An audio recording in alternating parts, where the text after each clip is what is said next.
दोस्तों, जब भी हम अपने गोल्स में फेलियर हासिल करते हैं तब तक हमें अपने आप को संभालने में बहुत ज्यादा मुश्किल का काम लगता है और फिर हम जल्दबाजी में आके कुछ ऐसे गलत फैसले ले लेते हैं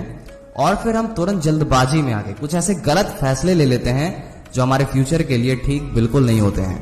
या फिर अगर किसी इंसान ने आपकी बेइज्जती कर दी, आपके फेवरेट इंसान ने आपसे रूडली होके बात कर दिया, तो आपको अपने आप को संभालना बहुत ज्यादा मुश्किल का काम लगता है और उसके बाद हम भी रिएक्ट कर जाते हैं, हम भी उसे गालियां दे देते हैं, हम भी उससे झगड़े कर लेते हैं और फिर हमें बाद में रिग्रेट होता है कि मुझे ऐसा नहीं करना चाहिए था।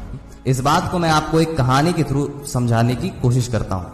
दोस्तों, एक बार की बात है, एक जंगल में दो शिकारी जाते हैं। अब उनका काम रहता है जानवरों को मारकर उन्हें बेच देना और ये रोज यही प्रोसेस रिपीट करते रहते थे, जानवरों को मारना और बाजार में जाके बेच के पैसे कमाना। और फिर एक दिन की बात है, दोनों शिकारी एक जंगल में जाते हैं फिर वही प्रोसेस को रिपीट करने। लेकिन उस दिन एक बाघ ने एक शिकारी के ऊपर हमला कर दिया और उस शिकारी को शेर मार के भाग जाता है।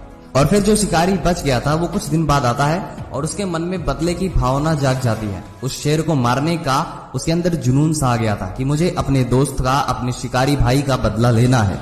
जबकि शेर का शिकार करना ये शिकारी जानते ही नहीं थे, बल्कि ये हिरन जैसे छोटे जानवरों का ही शिकार करते थे। लेकिन इस आदमी ने भी ये प्रण कर लिया था कि मुझे उस शेर को खत्म करना है, मुझे इस शेर को मारना है।